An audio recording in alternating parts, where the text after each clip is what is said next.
Hi guys, welcome back to my channel. My name is Mariana and today I'd like to do a video on starting childcare. So I've got two kids now who have gone through the process. Today is actually Brooks's first day at childcare, so I thought it would be a good time to share what I've learnt with having two kids go through the process, what we look for in a childcare, what kind of things to pack in your bag and what to expect on your first day. I hope you find some useful tips in this video, and if you do, please give it a thumbs up. I hope you enjoy it and let's get stuck in.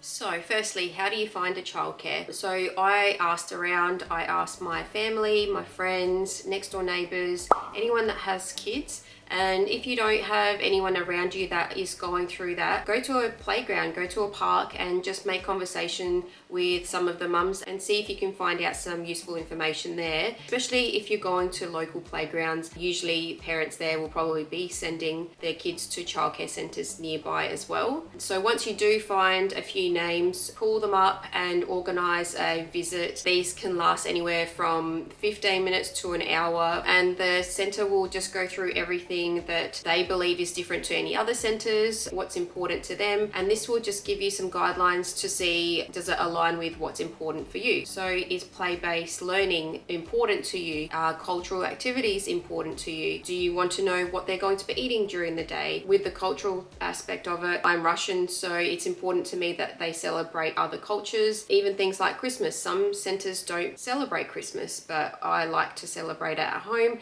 and I think it would be nice for the kids to celebrate it at childcare as well. Also talk to the educators, get a feel for what they're like, what their passions are, what their education is like. Some other things to consider are, do the centres provide nappies for you? Do they provide sunscreen, nappy rash creams? What kind of foods do they offer? Do they offer morning snacks, lunch, afternoon snacks? Do they provide dinners? And also with the meals, if your child doesn't eat what they provide, will they provide something else to give them some sort of food throughout the day? Also, if sleep is important to you, what happens with their sleep? Do they follow a routine? If something doesn't go to routine, will they give you a call and ask what to do next? Will they check in with you? So these are just all little things to find out.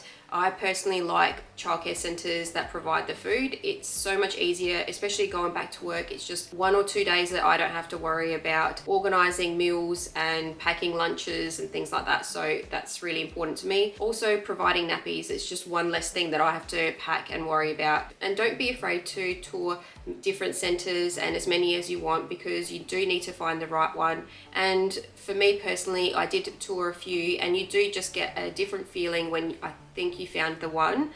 You'll just feel at ease and more comfortable, so watch out for that feeling as well. Once you do find the one for you, you usually will have an orientation day.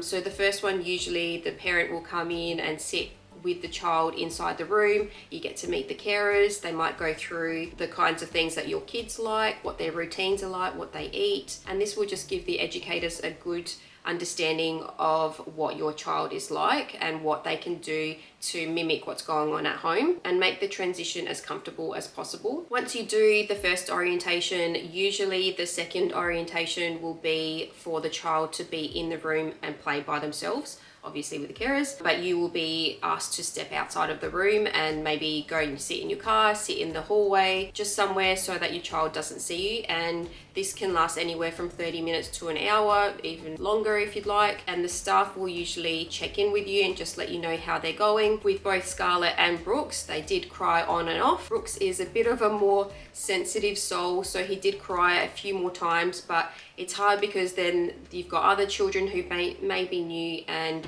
Brooks is the type of kid that if someone else cries, he'll also cry. So that did trigger him a couple of times in the new room. With Scarlett, we just did the one orientation with me and one orientation on her own, and then she was started the first day and she was fine.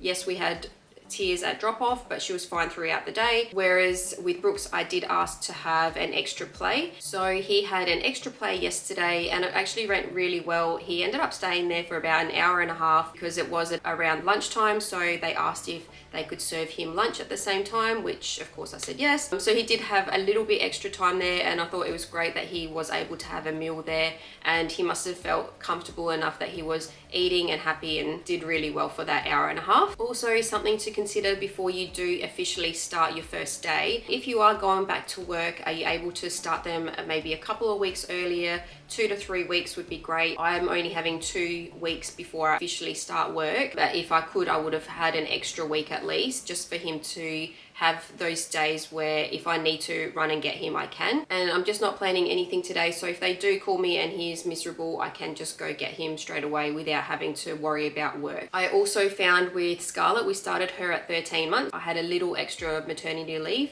so she found the transition a little bit harder. I think just because she was that little bit older, she knew what was going on a little bit more. My niece started a little bit younger. I think she was maybe 11 months old, and she seemed to have a really good transition and did really well from first day. Brooks is almost 1. He'll be 1 next week, so it'll be interesting to see how he goes.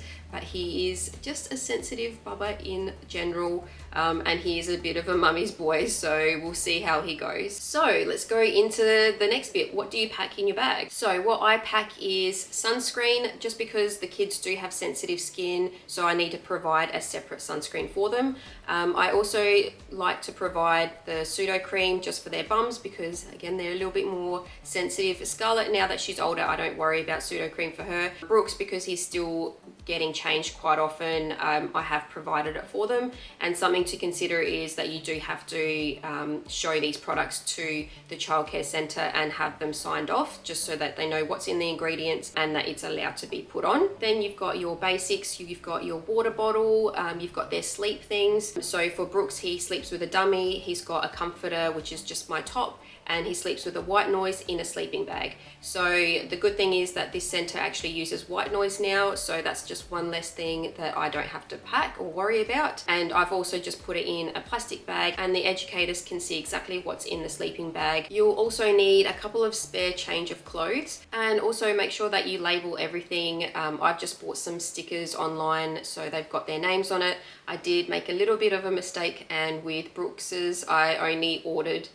the labels with only his first name on there, so I am ordering a new batch with his first and last name. But just make sure you're labeling their clothes, their comforters, their drink bottles, their dummies, anything that you take to childcare, label it. I also recommend getting a separate childcare bag, just so that you can keep all the childcare items in one bag and all your other general things in their own separate backpack for other days of the week. Also, when you're looking at backpacks, Scarlett's didn't have a zip at the front, which was alright, but sometimes it would just be nice to have a little zip at the front. Brooks's does have the zip on it, so I can put his dummy in there and just zip it up. With Brooks's though, his water pocket was very small, so I can't actually fit any of the water bottles, even Scarlett's random ones that we had around the house. So that's just a bit annoying that now I'll have to put it inside. Whereas Scarlett's is a little bit bigger, so you can put her water bottle in there, and it's just one less thing that you have to carry around. Alright, so now that we've packed your bag, this is the night before. What can you do to get yourself prepared?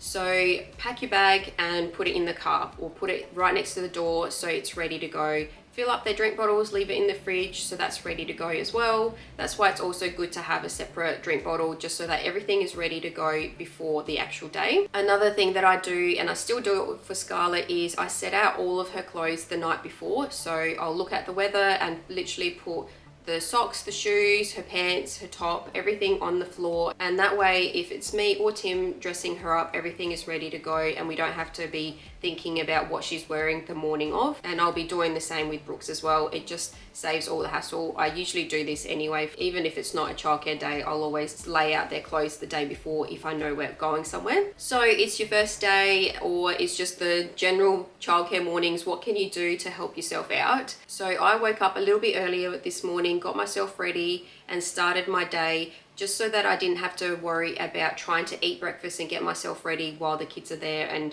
everyone's going out the door. Especially once I start work, it will be very time-based, so everything will be moving quite fast. I always prepare a quick and easy meal, so I'm only really giving them Wheat Bix or porridge on childcare days. It's just something that I know they will eat easily. The other thing I do for both kids is I give them a little bit of either probiotic or an immune support. I call it my magic potion. It's just what the chiro gave me, but it's called 5 mushrooms and it's immune support. We did really well with Scarlett with her sickness, and she started in winter, and this is under the chiro's guidelines. So just check out any chiros or go to a health store and just talk to them about what you can do to help your kids and sickness.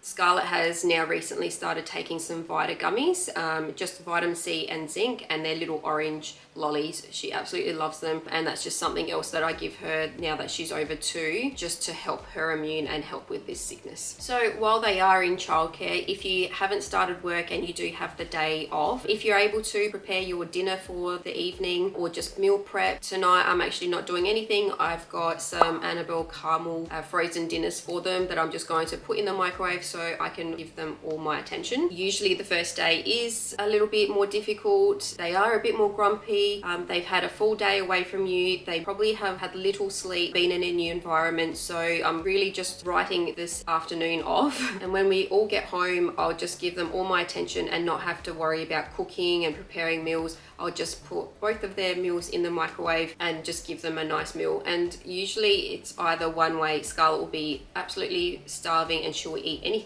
I give her, or she would have eaten so much throughout the day that she just wants something small. So either way, I'm quite relaxed on a childcare day. It's just really all about them and just having them eat whatever they can. The other thing is, because usually they do sleep less at childcare, Scarlett does anyway, I always bring their bedtime forward. So Scarlett, if she had a small amount of sleep, I used to actually even put her to sleep at like 6 p.m, 6:30. With Brooks, I'll definitely be asking how much he slept and just adjusting his bedtime according to that. But yeah, so it's going to be a bit of a different day today. I don't know what to do with myself. I'm doing this video at the moment. It's very strange having a day off, not starting work and not having the kids with me. With Scarlett, when she started childcare, I actually started work already. So her first day was my first day back at work as well. So I never had this little bit of time to myself. It's quite interesting. But yeah, they are my tips. Oh, and one last thing that I did forget is what to dress them in. So I try to keep it real simple, real casual and comfortable for them. And I usually will go for clothes that are darker or have patterns, just because they do create so much mess at childcare, which is one of the reasons that I do love childcare centres, because I'm not going to be making that mess at home, and they just provide all of these new different activities for them, and they make a mess, but they just come home, you undress them, put them back in the wash. And I've just learned that wearing light colored clothing does not suit a childcare centre at all. So yeah, go for the dark things, go for the pattern things, use your hand-me-downs for childcare days, and just go find those specials where it's only a couple of dollars for your t-shirts, for your pants. With Brooks, I sent him with some socks just because it is a little bit of a cooler day, but I don't put any shoes on him just for the time being. But Scarlett, she'll have closed-in shoes or sandals, whatever the weather is like. But yeah, that's pretty much all of my tips. I hope you found something useful in this video, and if you did, please give it a thumbs up. I hope you enjoyed it, and I will see you in the next video. Bye. Just to finish off, guys, Brooks did have a great day. He did so well. He slept, he ate. He was really great on the way home as well. Didn't cry at all. Was happy all evening and just happy to be with his toys again. Overall, a great success.